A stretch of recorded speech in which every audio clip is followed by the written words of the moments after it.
మాది వచ్చేసి మా పెద్ద పూర్వకాలం నుంచి వచ్చిన సర్వే నెంబర్ 1051 సర్వే నెంబరు మా పెద్దల నుంచి మాకు సంక్రమించింది.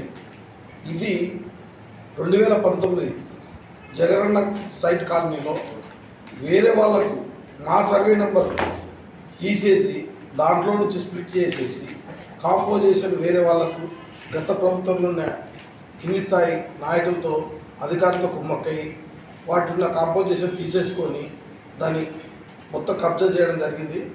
దీని మీద మేము ఎంఆర్ఓ గారికి ఆర్డీఓ గారికి అందరికి అర్జీలు ఇచ్చాము. దాని మీద విచారణ జరుగుతుంది. దాన్ని ఏ విధంగా మాకు న్యాయం చేస్తారని మేము వాళ్ళని అడుగుతా ఉన్నాము.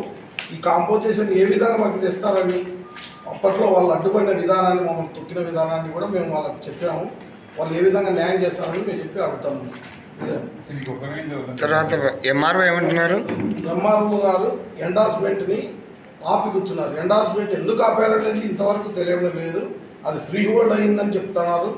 ఎవరైతే తీసుకున్నారు, ఎవరు కాంపోజిషన్ తిన్నారు అనేదానికి మేము నాటు యాక్ట్ చేస్తే అందులో పి తిమ్మక్క అనే పేరు మీద వాళ్ళ సర్వే ఈ సర్వే నెంబర్ మా పెద్దల నుంచి సంక్రమించిన సర్వే నెంబర్ వేసుకొని ఆ కాంపోజిషన్ అమౌంట్ అంతా తీసుకున్నారు.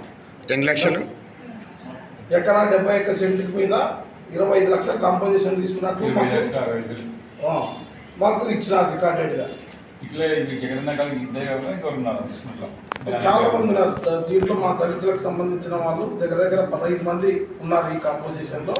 వాటిని విచారించవలసిందిగా కూడా వాళ్ళని మేము అడిగినాం.